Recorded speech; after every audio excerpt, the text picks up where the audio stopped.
Ceci est un livre audio autogénéré par Google. Nous remercions tout particulièrement Elena Adam et Maria Pierrakos, toutes deux de l'Aparté, qui ont rendu possible, par un travail précis et dévoué, la publication de l'ouvrage de notre mère. Merci également aux membres de l'Aparté et de l'AXA, association des groupes de soutien au soutien, ayant œuvré pour que ce projet puisse aboutir.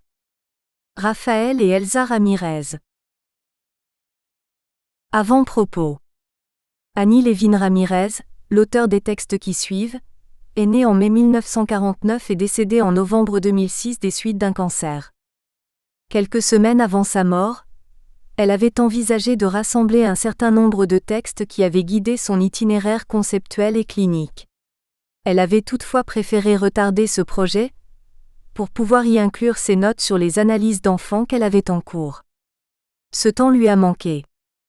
Si toutefois, nous nous sommes résolus à publier son travail sans cette addition, c'est parce que nous pensons que les textes qui figurent dans cet ouvrage forment déjà à eux seuls un tout qui donne un aperçu de l'originalité, de la richesse, des perspectives et de la haute valeur de sa recherche.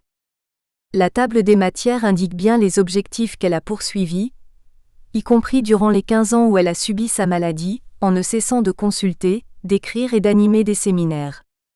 3 directions n'ont cessé de la préoccuper. L'évolution de l'organisation du surmoi des enfants de notre époque. Le problème de la chute, tel qu'il intervient dans les processus originaires.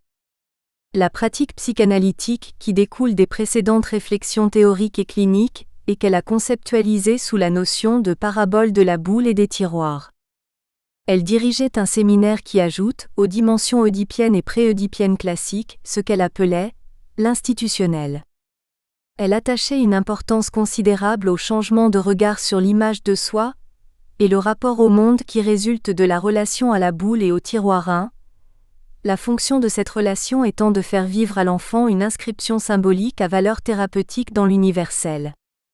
Nous souhaitons que le lecteur déchiffre le travail qu'elle nous lègue comme un pas à pas obstiné, d'une rigueur et d'une ténacité exemplaires, en vue d'un renouvellement de la façon de penser les fondements de la psyché aussi bien enfantine qu'adulte et d'éclairer des aspects encore trop méconnus de la pratique psychanalytique. Premier partie. Une nouvelle conception de la thérapie, la boule et les tiroirs, pour répondre aux besoins actuels de lien. 1. Aux sources de la parole, parabole de la boule et des tiroirs 2. Ô Dieu! Faites que je sois vivant quand je mourrai, phrase de D.W. Winnicott retrouvée dans un carnet après sa mort. La paradoxalité est une des caractéristiques essentielles de la vie psychique. Animée d'une incessante dynamique, elle n'aspire qu'à trouver le repos, mais lorsque celui-ci est atteint, c'est que la vie n'est plus. Travail acharné des pulsions de vie et des pulsions de mort à essayer de fonctionner ensemble dans le lien et l'étayage, en même temps que dans l'incompatibilité et la destruction de l'une par l'autre. Nécessité de faire le vide pour se remplir de représentations, ne pouvoir se penser qu'en pensant les autres et être en mesure de penser l'autre que dans son absence même. Et si je étais vraiment un autre? Combien les paroles souffrent à vouloir rendre compte dans leur complexité du contradictoire, du négatif, de l'indécodable, de l'énigmatique. Peut-être bien d'ailleurs que parler sera toujours pour ne rien dire. D'autre que celui qui parle est un être humain inscrit dans l'humanitude et qu'en tant que tel il contient, comprend, sans nécessairement comprendre les paradoxes dont il est fait. Je dois au plus jeune de mes patients de m'avoir aidé à accorder une attention particulière dans le cadre de la séance de psychanalyse, à 2 éléments. Une boule et des tiroirs qui se sont révélés, au fil du temps extrêmement précieux tant sur le plan clinique que théorique, dans leur paradoxalité même, à la fois outil et production, à la fois préexistant et création de chacun, à la fois investissement individuel et investissement collectif, à la fois éphémère et éternel. L'éclairage qu'ils m'ont apporté sur les sources de la parole m'incite à en raconter l'histoire. 1. Une histoire de symbole, la symbolique de la boule. J'aimerais raconter ici la manière dont les enfants, qu'ils soient ici remerciés, ont fini par me faire comprendre leur souffrance. Un enfant, que j'appellerai Alpha, a consacré, il y a plusieurs années, une bonne partie de sa thérapie à construire avec de la pâte à modeler une boule qui est devenue de plus en plus grosse au fil du temps. Toute son histoire était représentée dans cette boule, son grave problème d'identité, ses difficultés relationnelles, la confrontation avec une image du corps insatisfaisante, l'expression de la violence de ses affects, etc. Après y avoir travaillé, il la posait sur une étagère et la retrouvait à la séance suivante afin de continuer cet infatigable et vital travail d'élaboration. Jusqu'au jour où, puisque tout a une fin, il a considéré de mettre un terme à cette thérapie qui me laisse encore aujourd'hui l'impression d'une lutte quasi titanesque qui se serait déroulée à l'aube de l'humanité. Œuvre de création du monde et d'auto-engendrement. Lorsque cette thérapie était en cours, aucun autre enfant n'aurait touché à ce modelage qui pourtant au vu de tous, exerçait une force d'attraction évidente. Alpha en partant, a déposé sans le moindre regret une dernière fois sur son étagère, et semblait-il pour toujours, cette énorme et lourde masse qui ressemblait à un météore, comme on laisse une œuvre à la postérité. Aujourd'hui encore j'ignore comment il se fait que cette boule soit restée là comme en attente pendant un certain temps, métaphore de la terre avant l'apparition de la vie, et qu'un beau jour, comme s'ils avaient senti que suffisamment de temps s'était écoulé depuis sa création, un enfant puis un autre et un troisième l'ont découverte. Bien sûr, mon contre-transfert n'y est pas pour rien, mais il serait déplacé ici d'exposer ce qui, des événements de ma vie ou de mes préoccupations, a pu, à ce moment-là, contribuer à redonner une place à cet étrange et informel élément. Le fait est que la boule est dès lors passée de la préhistoire à l'histoire. Et avec elle, j'ai pu intégrer dans ma pratique de la psychanalyse individuelle le groupal symbolique bien sûr, ce qui me paraissait jusque-là relever de la quadrature du cercle. Il y a un avant et un après la boule. Avant, je veillais à ce que l'espace de la séance soit considéré comme un espace réservé, intime, coupé du monde extérieur et propice à l'individuation. Je m'attachais avec soin à offrir à chacun les conditions de la plus parfaite discrétion, et le respect absolu de ce que les Anglais appellent privacy. Après, si rien n'a changé en ce qui concerne ses manières de voir, j'ai le sentiment que cet objet s'est imposé de lui-même, comme en réponse à un besoin fondamental, en tant que symbole de la présence des autres, offrant à chacun la possibilité à la fois concrète et totalement abstraite, de se situer par rapport aux autres, au groupal, à l'institutionnel, permettant l'intégration de l'individuel dans l'universel, mais aussi de l'universel dans l'individuel. Au fond, avec cette boule, symbole du symbolique, objet transitionnel parfait, c'est le symbole de l'univers tout entier qui s'est introduit dans l'espace de la séance. Univers commun à tous, mis à la disposition de chacun, cet objet s'est d'emblée révélé être d'une autre nature que les objets faisant classiquement partie du matériel thérapeutique. Les rares ont été dès lors les séances où il n'a pas été question d'une manière ou d'une autre de la boule, simple regard, juste pour vérifier si elle est bien là, ou au contraire, précipitation en trombe dans la pièce et atterrissage directement dessus, attitude de méfiance voire de haine à son égard. Besoin de la saisir à plein bras, de la soupeser, la sentir dans tout son poids, toute sa masse.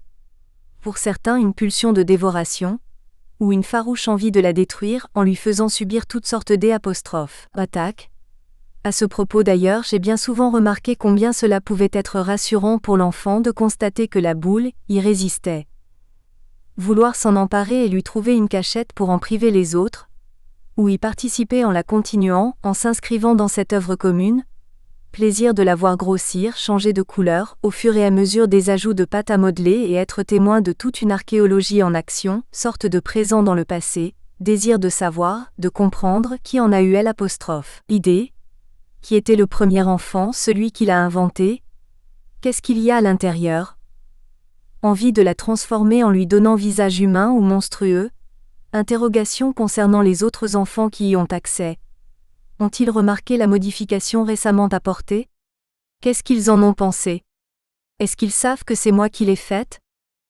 Je pourrais énumérer à l'infini ces attitudes, ces questions, ces dires qui ont en commun de s'accompagner toujours d'une intense mobilisation d'affect.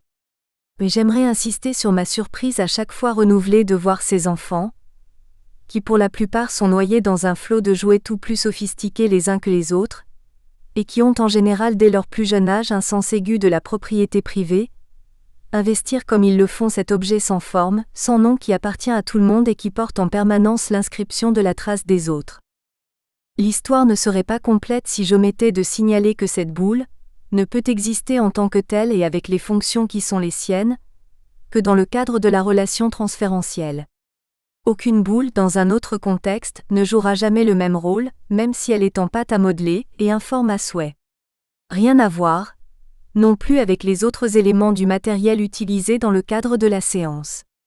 Elle intervient en effet dans un cadre bien précis, où l'on vient dans un but thérapeutique, les enfants ne s'y trompent pas.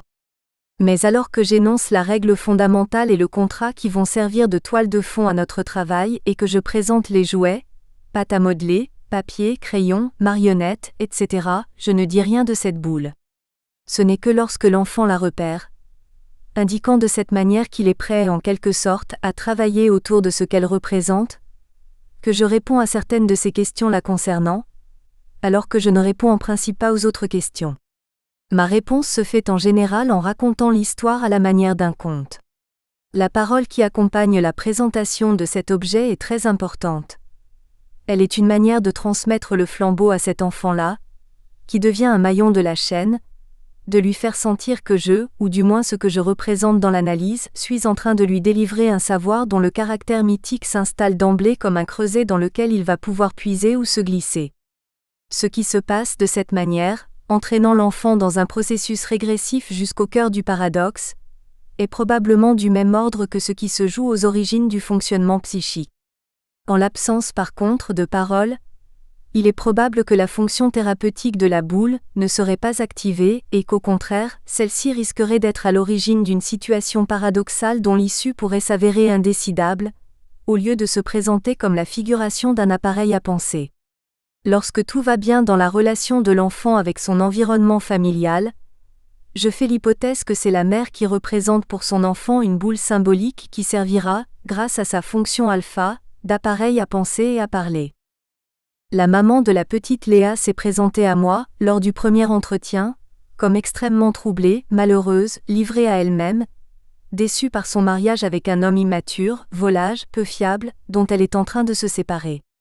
Elle a eu une première fille à laquelle le père s'était un peu attaché, mais le couple allant très mal, vivant dans le conflit permanent et la violence, il a fallu envisager une séparation. Séparation mal supportée par la mère qui, dit-elle, n'avait pas été éduquée pour que les choses se passent comme cela. Elle a donc refait une tentative de vie commune en se promettant que désormais tout irait mieux, et lorsqu'elle s'est retrouvée enceinte, elle a pensé que ce bébé pourrait les aider à construire une vie plus solide.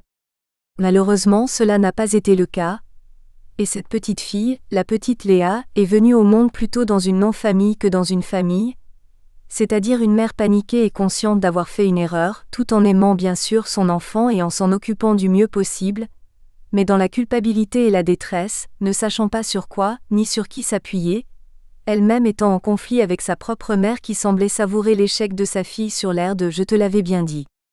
Le père qui avait prévenu sa future ex-femme qu'il ne voulait pas de cet enfant, sauf peut-être si c'était un garçon, a à peine jeté un regard sur cette petite fille.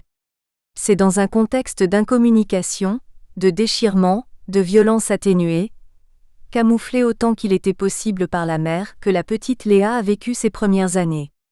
Un divorce pénible et douloureux a été entamé. C'est alors que Léa, 4 ans, a demandé à sa mère d'aller voir quelqu'un pour l'aider. Cela devient d'ailleurs de plus en plus fréquent que des enfants tout jeunes réclament qu'on les accompagne pour consulter un psy et il serait intéressant de comprendre ce que cela signifie d'un point de vue social. Lors du premier entretien, où j'ai souhaité que l'enfant ne vienne pas, la mère avec une profonde tristesse, proche de l'abattement dépressif, me dit que sa fille va très mal, qu'elle fait de plus en plus de colère que rien ne parvient à calmer, qu'elle est énurétique, de jour comme de nuit, qu'elle fait des cauchemars et refuse de plus en plus de quitter sa mère. Effectivement, ma première rencontre avec Léa a été plutôt houleuse et sur le mode de la tragédie. Alors qu'elle-même avait demandé à venir, elle s'agrippait avec désespoir à sa mère et le passage de la salle d'attente à mon cabinet s'est avéré impossible. J'ai donc proposé qu'elles viennent toutes les deux, et c'est avec ce tout qu'elles formaient à ce moment-là que la première séance s'est déroulée. En tenant compte de cette indistinction, je leur ai présenté le cadre, le matériel, et ai signifié de différentes manières que je comprenais combien il était important pour Léa qu'elle me montre à quel point elle ne pouvait pas supporter d'être séparée de sa mère. Léa est alors tout doucement sortie des bras de sa mère, et a commencé à jouer, sans dire un mot, avec des petites maisons pour en faire un genre de village. Et l'essentiel de ce jeu était que tout s'écroulait tout le temps, que les maisons tombaient, rien ne tenait vraiment comme elle le souhaitait. Je lui ai seulement dit « Tu en as des malheurs avec tout ce qui tombe », sachant combien ce qu'elle exprimait de la sorte en disait long sur des vécus traumatiques liés à la séparation. À la séance suivante, je les ai fait rentrer de nouveau toutes les deux dans mon bureau et se détachant un petit peu plus facilement des bras de sa mère, Léa prend des jouets qu'elle avait dû remarquer la dernière fois et les fait tomber, en riant cette fois-ci. Je dis comme quelque chose d'entendu entre nous, encore les malheurs, ce qui semble l'intéresser et même lui faire plaisir. Mais dès qu'elle sort de la concentration dans laquelle elle parvient à rester quelque temps, et qu'elle réalise sa situation, elle se sent perdue et se précipite sur les genoux de sa mère. La troisième séance se présentait comme les premières. Même besoin de la présence de sa mère, même représentation dans les jeux de ses malheurs, jusqu'au moment où, explorant un peu plus la pièce, elle découvrit la boule, dont j'ai parlé précédemment. La manière dont alors son attention s'est portée sur une sorte d'ailleurs, d'autres scènes, la dégageant de l'emprise du trop présent de la séance, m'a tout de suite fait sentir qu'il y avait là quelque chose d'utilisable pour mettre du lien en elle. J'ai compris aussi que lui parler de cette boule pourrait l'intéresser, et c'est alors qu'en réponse à la question que je lisais dans ses yeux, je lui en ai raconté l'histoire à la manière d'un conte, il était une fois. Après m'avoir écouté avec la plus grande attention, et alors qu'elle ne m'avait jamais encore parlé, elle a demandé « Et moi aussi je peux y jouer ?» Sa mère était toujours là, mais ce qui s'est passé pourrait presque se figurer de façon cinématographique. C'était comme si sa présence était devenue de plus en plus floue, comme dans le film Harry dans tous ses états de Woody Allen, au fur et à mesure que celle de Léa se précisait, se présentifiait. Lors de la 4e séance, il n'a pas été question un seul instant que la mère entre avec Léa dans le bureau. Immédiatement, Léa s'est précipitée vers la boule, et s'en est emparée avec jubilation, non sans une certaine inquiétude d'ailleurs de ma part, en raison du poids de l'objet. Il n'y a eu qu'un moment durant la séance où Léa a ressenti le besoin d'aller montrer avec fierté à une mère passablement surprise, cette forme informe qu'elle tenait comme un trésor. À partir de cet épisode, un travail psychothérapeutique passionnant et très intense s'est déroulé et toutes les séances qui ont suivi ont eu pour objet les retrouvailles avec la boule, sur un mode jubilatoire. C'est d'avoir observé le même type de réaction, le même plaisir, la même intensité d'affect chez d'autres enfants lors de la rencontre avec cette espèce d'objet non identifié comme tombé du cosmos, qui m'a amené à me questionner sur sa signification et la fonction qu'il remplissait. J'essaierai ici de me limiter à ce qui sera susceptible de nous éclairer sur les sources de la parole. Qu'il n'y ait pas de malentendu, Léa savait parler avant de venir me voir, elle savait parler, certes, elle avait comme on dit l'usage de la parole. Mais pour autant parlait-elle de manière à se faire entendre ? Pourquoi ces colères violentes, impossibles à interpréter ? Pourquoi cette incapacité à se détacher de sa mère ? Pourquoi cette énurésie, comme autant de langages parallèles, langage du corps, signe d'efforts désespérés autant qu'inefficaces ? De quelle incompréhension de la part des autres souffrait-elle pour devoir de la sorte s'exprimer par ces symptômes même incompris ? Car c'est cela le destin ordinaire des symptômes. Dans quelle situation paradoxale était-elle engluée ? Quel effort surhumain devait-elle fournir pour vivre, tout simplement ? Et quelle souffrance endurait-elle et faisait-elle subir involontairement à sa mère ? Dans ce contexte, comment peut-on comprendre ce « et moi aussi je peux y jouer » phrase à partir de laquelle a pu s'initier une parole ? En effet, si tout est langage, pour aller dans le sens de F. Dolto, il n'en va pas de même de la parole. Parler en son nom propre ou parler vrai relève d'une alchimie toute particulière. Si nous reprenons l'histoire de la petite Léa, histoire somme toute assez courante, on peut dire que cet enfant s'est retrouvé ou n'a cessé d'être englué dans une relation fusionnelle inadéquate et intolérable. Son environnement s'est vite avéré défaillant et traumatique. Sa propre existence vécue comme une erreur était investie dans l'ambivalence, le conflit. La souffrance de sa mère la coinçait dans la situation paradoxale de devoir être la mère de sa propre mère alors Q'. Elle-même ne pouvait se sentir exister en dehors de la relation fusionnelle sous peine de tomber, ce qu'elle a pu exprimer comme ses malheurs. Cette situation paradoxale traumatique l'a plongée dans une incertitude qui ne parvenait à se dire que dans le langage des crises de colère. tandis qu'elle disait le chagrin de sa mère par son énurésie. Les séparations étaient d'insupportables discontinuités, qui s'inscrivaient corporellement comme autant de chutes. Et l'incompréhension était la réponse qu'elle obtenait de ce désordre, incompréhension qui à son tour ne faisait qu'accroître l'angoisse. La relation transférentielle était marquée par le fait que Léa ne pouvait investir affectivement quelqu'un d'autre que sa mère sans en éprouver une culpabilité, un sentiment de trahison, et par la crainte de représailles de la part de sa mère qui se serait manifestée par un abandon, déjà tellement redouté. 2. Une question de temps. La découverte de la boule s'est avérée providentielle. Elle a été aussitôt investie, sans danger, comme un objet transitionnel du plus haut intérêt. Sa forme ronde, son aspect archaïque ont tout d'abord capté son attention, comme peut le faire pour le tout petit enfant le sein maternel et ou le visage de la mère. Déjà investi symboliquement comme tel, cet objet pouvait commencer à contenir l'angoisse massive de l'enfant. Mais de plus, l'histoire que je lui en ai racontée a introduit la notion de continuité qui faisait tant défaut. Continuité entre moi et elle par la transmission de quelque chose de symbolique autant pour moi que pour elle. Continuité entre elle et les autres enfants qui viennent ou qui sont venus dans le passé.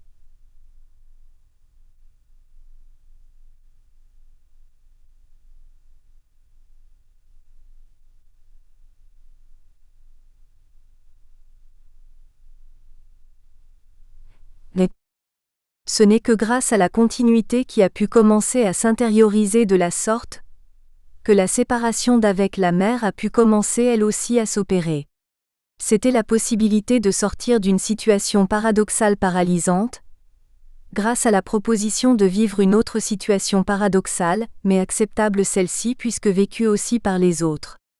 C'était sortir d'une relation fusionnelle dans laquelle l'enfant ne pouvait se retrouver pour parvenir à se vivre dans une relation fusionnelle, symbolisable avec l'ensemble des autres.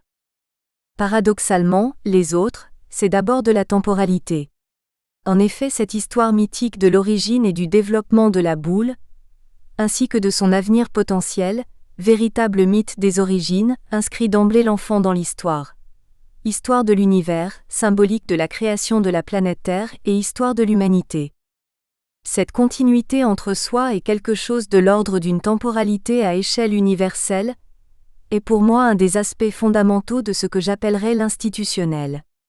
Dès lors qu'il y a cette possibilité de s'inscrire dans l'institutionnel, c'est du même coup la possibilité d'inscrire en soi l'institutionnel qui s'opère, par le mécanisme paradoxal que c'est ce qui peut se concevoir comme externe qui est susceptible de devenir interne. L'internalisation de la temporalité institutionnelle est probablement une des sources de la parole. Le « et moi aussi » de la petite Léa peut dès lors s'entendre comme « et moi aussi ai-je le droit de m'inscrire dans la vie ?» Le sentiment du droit à la vie et par là même le droit à la parole, ce qui est équivalent, ce serait en effet un vécu de l'institutionnel intériorisé qui remplirait le psychisme d'une sorte de certitude qu'il y a eu un avant, certes, mais qu'il y a un présent que l'on investit, et qu'il y aura un futur à s'approprier, que cette trajectoire sera unique, mais que la trame en est la même pour tous. Il est étonnant de constater combien les premières questions des enfants qui découvrent la boule sont des questions concernant le temps. Depuis combien de temps est-elle là ? L'enfant qui l'a commencé, est-il encore là ? Quel âge a-t-il ? Et après, qu'est-ce qu'elle deviendra ? Et quand toi tu ne seras plus là, est-ce qu'elle continuera encore ?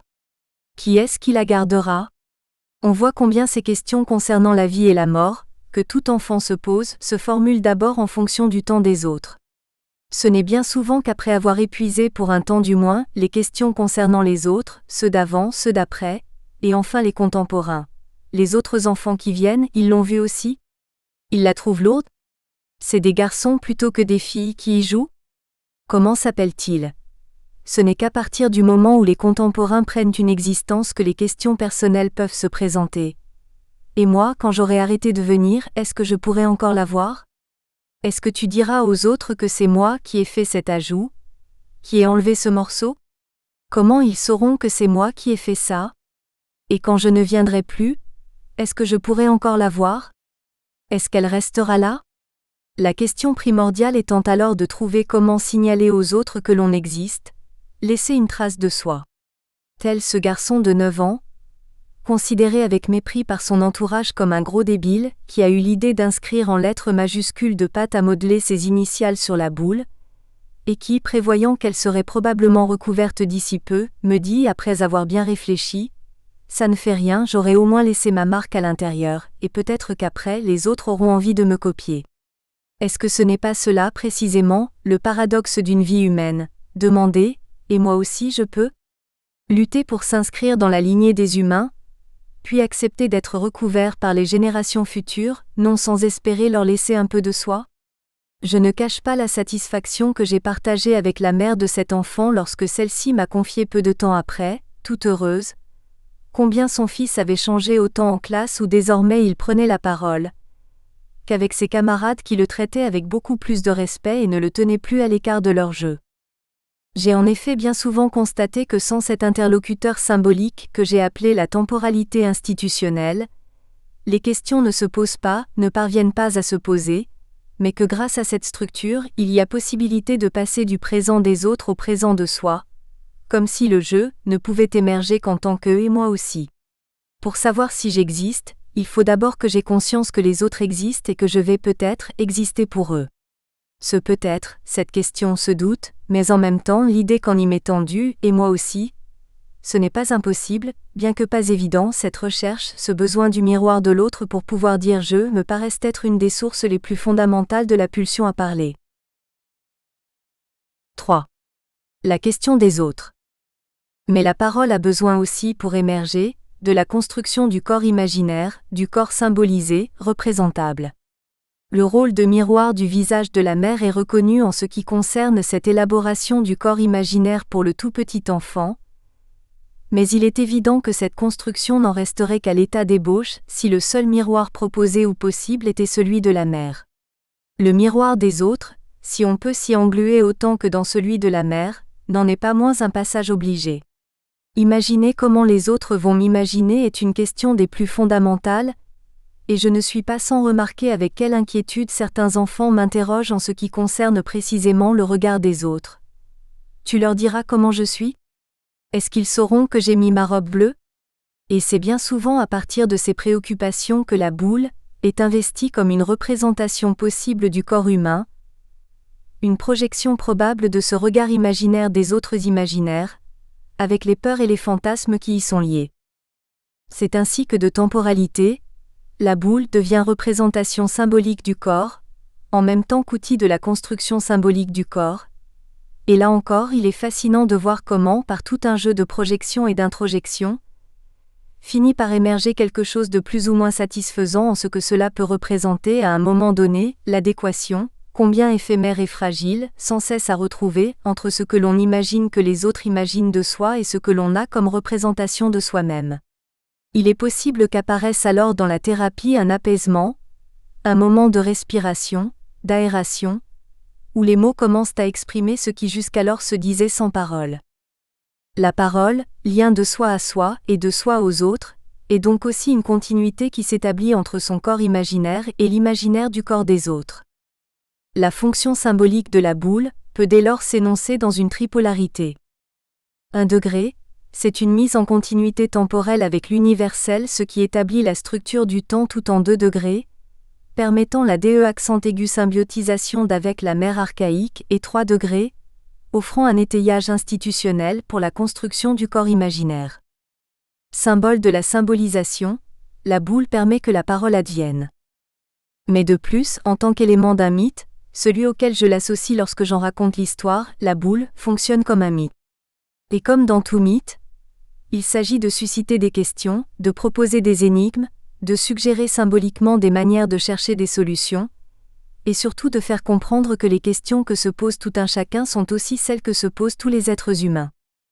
Ainsi la boule représente la considération, en même temps que le travail de détournement et de réflexion, nécessaire au accent aigu et sanglement, à la dépétrification psychique ainsi qu'à la construction du corps imaginaire, autant d'éléments indispensables à l'accession à la parole.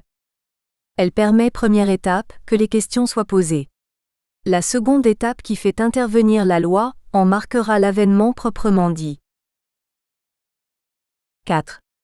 La loi, la symbolique des tiroirs.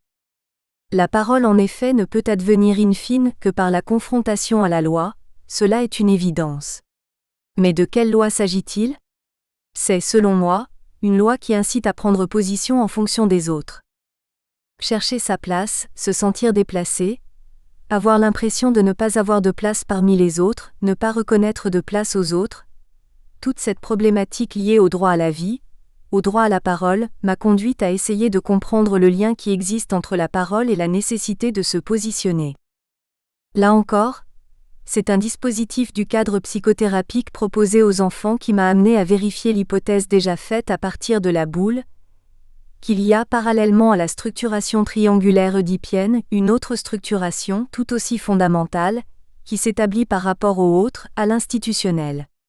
Et si dans un premier temps, l'institutionnel est, comme on l'a vu, de la temporalité, dans un second temps il se définit de façon topique par ce qu'il m'a été donné d'appeler le stade des tiroirs. Malgré l'apparence humoristique et plagiaire de ce concept, je ne céderai pas aux pressions ironiques de certains qui me demanderont « les tiroirs, qu'est-ce ?» L'heure n'est pas encore au jeu de mots. Voyons pourtant de quoi il s'agit. Lorsqu'un enfant entreprend une psychanalyse, je lui signale, entre autres éléments du cadre, un meuble à tiroirs et je lui en propose, en guise de règle fondamentale, le mode de fonctionnement suivant. Un de ces tiroirs est à ta disposition. Tu peux y mettre les objets que tu souhaites garder d'une séance sur l'autre. Mais tu peux aussi ne rien y mettre du tout. Tu peux aussi ne pas avoir de tiroir, ou en avoir un de temps à autre.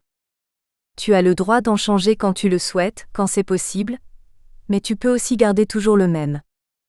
Chacun des autres enfants qui viennent a les mêmes possibilités, avoir un tiroir ou ne pas en avoir, mettre quelque chose dedans ou ne rien mettre, etc., mais aussi les mêmes limitations et les mêmes interdits. Il est préférable de ne pas garder trop longtemps des objets qui pourraient manquer aux autres. On n'a pas le droit de regarder dans le tiroir des autres, ni d'en prendre des objets. Je ne donne pas ton nom aux autres enfants, et ne leur dis pas ce que tu mets dans ton tiroir, et à l'inverse, je ne te donne pas le nom des autres enfants et ne te dis pas ce qu'il y a dans leur tiroir. Toi, par contre, tu peux poser toutes les questions que tu veux et dire tout ce que tu penses.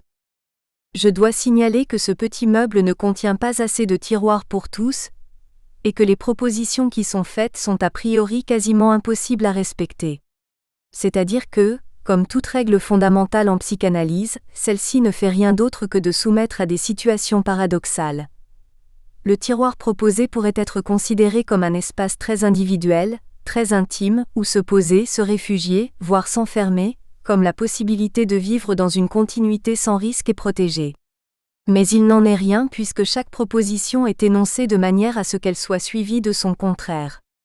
Il est donc incitation à l'individuation, à la recherche d'une place pour soi avec ceci de particulier qu'à aucun moment on ne peut oublier que les autres fonctionnent dans la même recherche, ce qui en établit les limites tout en constituant la dynamique. C'est l'inverse du confort, de l'immobilité, de la sécurité. Le tiroir, dans ces conditions, c'est un espace qui peut rester fermé, immobile mais qui paradoxalement et en raison de la règle énoncée, incite au déplacement, à la recherche, à la confrontation avec le secret, avec l'inconnu, c'est l'aventure de la liberté individuelle, c'est l'effort dans l'inquiétude constante des autres pour se chercher une place. 5. Chercher. Si au début de son utilisation d'un tiroir, l'enfant choisit avec soin et attention ce qu'il va mettre dedans, telle marionnette dont il veut continuer l'histoire la fois suivante, tel jouet auquel il s'est attaché, tel modelage qui n'est pas terminé, et si la tendance au début de chaque séance à vérifier le contenu de son tiroir, arrive un moment où cette préoccupation cède le pas à un étrange ballet dont j'aurais aimé pouvoir rendre compte ici. Mais la complexité des mouvements exécutés, des trajets, des gestes nets et décidés ainsi que des micro-hésitations, des projets à long terme, des stratégies, comme dans une partie d'échecs, exigerait les qualités littéraires et le style que seul un Georges Perec dans la vie mode d'emploi a su déployer. Je me contenterai donc de faire part de l'observation de 4 types de comportements face au tiroir. Le premier déjà signalé est que même si le contenu des tiroirs demeure un matériel analysable et fait partie d'un discours, Arrive un moment dans la thérapie où c'est le fait qu'un contenant ait été mis à la disposition de chacun et de tous qui constitue un élément de la plus haute importance autour duquel va s'articuler la problématique de la recherche de place. Le contenu du tiroir fait de plus en plus triste figure. Morceaux de papier chiffonné, bâton de la sucette qu'on vient de terminer, objet cassé, ou bien un seul objet qu'on a tendance à oublier là. Ce qui reste dedans ne compte plus. Je ne dirais pas pour autant que le tiroir se transforme en poubelle. Il apparaît plutôt comme un contenant sur la fonction de contenance duquel on est rassuré, mais qui est suffisamment allégé pour permettre le déplacement, l'aventure. Il devient alors possible de partir. Le second constat ne manque jamais de me surprendre. Il s'agit d'une sorte d'inspiration soudaine qui prend tel enfant à un moment donné, et qui le pousse à aller ouvrir précisément le seul tiroir vide ce jour-là et à y déménager ses affaires. Comme je l'ai dit plus haut, il n'y a pas assez de tiroirs pour tous, et il est assez rare qu'il y en ait un de libre. Quelle est cette pulsion qui pousse à changer de place, à repérer intuitivement une place libre et à s'y engouffrer de la sorte?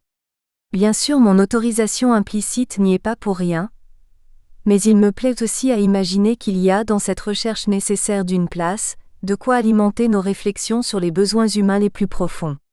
Il sera aussi intéressant de comprendre ce qui, de la paradoxalité de la règle fondamentale énoncée, a pu déclencher cet élan. La troisième remarque, c'est que si quelques enfants prennent au pied de la lettre la règle fondamentale, la plupart ne peuvent résister au besoin de l'enfreindre. C'est-à-dire qu'ils essaient plus ou moins discrètement de savoir ce qui se passe dans le tiroir des autres. Non content de me poser des questions à ce sujet, et de vouloir par tous les moyens obtenir des réponses, ils déploient toutes sortes de ruses pour justifier l'ouverture du tiroir qui les attire. Certains, profitant de ce qu'ils croient être de l'inattention de ma part, entr'ouvrent de façon imperceptible un tiroir, d'autres font comme s'ils se trompaient et en ouvrent un autre à la place du leur. Et même si ce geste ne leur permet pas de bien voir à l'intérieur, c'est toujours cela de prix, tant il est vrai que c'est plutôt d'oser, de braver l'interdit qui est ici en jeu. Et s'il est admis que la loi est faite pour être transgressée, ces comportements me permettent bien souvent de comprendre à quel point ce que nous interprétons comme non-respect de la loi est en fait de la curiosité, de l'intérêt pour la manière dont l'autre se débrouille, lui aussi avec cette même loi. J'aimerais enfin faire part de mon étonnement devant le rôle civilisateur de cette loi. Là où je me serais attendu à de l'énervement, de la jalousie, de l'agressivité, j'assiste, comme je le disais plus haut, à une sorte de danse, à quelque chose qui me laisse la plupart du temps une impression d'harmonie, de respect des autres et d'autoconstruction dans le calme, car contrairement à ceux qui n'ont pas encore atteint ce stade, ces enfants-là parlent. Ils parlent, me semble-t-il, de leurs soucis concernant la manière dont les autres sont, comme eux, à la recherche d'une place et s'interrogent sur le souci que peuvent avoir les autres de leur démarche. Ces incursions dans le territoire de l'autre sont particulièrement structurantes dès lors qu'elles sont pratiquées dans ce cadre préalablement défini. C'est très probablement dans cette expérience de recherche de place inséparable de la reconnaissance que les autres sont, eux aussi, dans la même recherche de place, que se situe l'accès à la parole. Comment ne pas remarquer que ces jeux de tiroirs, ces manières d'ouvrir grand ou d'entr'ouvrir, de garder pour soi, d'échanger, sont des représentations de la bouche qui de bouche de nourriture se transforme par le travail de cette loi en bouche de parole. L'acte de parler n'est-il pas semblable en effet à celui d'entr'ouvrir le tiroir d'un autre, pas trop pour ne pas être intrusif, mais juste assez pour constater qu'il existe une place libre, d'écoute, passagèrement le temps d'une parole. La parole est rendue possible par cette extraordinaire intuition du tiroir vide. Aussi la loi qui permet l'accession à la parole pourrait-elle s'énoncer comme la loi de l'obligation à l'errance, l'important n'étant pas de trouver une place, mais d'en chercher une, tout en ne perdant jamais de vue que les autres en font autant. Quant à l'obligation d'errer afin de comprendre et accepter que trouver sa place c'est de n'en jamais trouver, c'est cela le paradoxe contenu et travaillé, dans le stade des tiroirs. Cette assignation de chacun à une situation d'errance, au devoir d'errance, à la recherche d'une place qui a pour caractéristique qu'elle ne peut pas être immuable en ce qu'elle doit se modifier tout au long de la vie et être susceptible de permettre que les autres aussi cherchent leur place, c'est probablement ce qui permet, favorise la croissance et met en action la pulsion épistémophilique. C'est la curiosité faite loi, c'est ce qui incite à faire fonctionner son psychisme. On y trouve enfin les bases de la logique, des mathématiques, de la grammaire. La loi de l'errance, ce n'est pas une loi qui interdit, c'est une loi à transgresser sous un regard bienveillant, c'est une loi qui pousse à chercher. C'est une loi qui confronte en permanence à l'institutionnel. On comprendra combien cette étape, le stade des tiroirs, ne peut être parcouru de façon bénéfique si les bases de l'individuation, symbolisées dans la relation à la boule, n'ont pas été acquises. Se fondre trop vite dans l'institutionnel, sans avoir élaboré suffisamment les bases de son identité, cela peut aboutir à se perdre dans le vide, à la dépression. N'avoir pour unique ambition que de prendre une place et de s'y maintenir dans une hypertrophie moïque, peut conduire par contre à toutes sortes de pathologies dans le versant délinquance, barbarie, violence. On comprend aussi combien cette loi de l'errance peut se trouver à tout moment de l'existence concurrencée, voire abolie par d'autres injonctions, celles en particulier qui relèvent des relations duelles ayant pour effet la non-confrontation aux autres, ou bien celles-ci laissant trop peu de place à la paradoxalité et trop autoritaires sont castratrices, voire paralysantes. Par contre, la loi de l'errance qui se manifeste dans toutes ses nuances et ses articulations au moment du stade des tiroirs, se reconnaît comme source de la parole par sa transformation en jeu, essentiellement en jeu de mots. Au secours. Voilà la mer qui monte, crie ce petit garçon en entendant le coup de sonnette de sa mère qui revient le chercher alors qu'il était en plein jeu où il était question de tempête, de bateau, de voyage. Ici, dit-il encore avant de terminer son histoire, ce n'est pas fait pour les porcs, vite, il me faut mon passeport. Ainsi donc, parler, c'est se confronter au paradoxe et être capable d'en jouer. C'est dans ce contexte d'ailleurs que l'on peut entendre le « et moi aussi je peux y jouer ?» Si l'inscription dans une continuité temporelle est une des bases indispensables à la parole, c'est dans la mobilité des places prises comme un jeu, que naît la nécessité et le plaisir de parler, ne serait-ce que pour questionner notre place parmi les autres.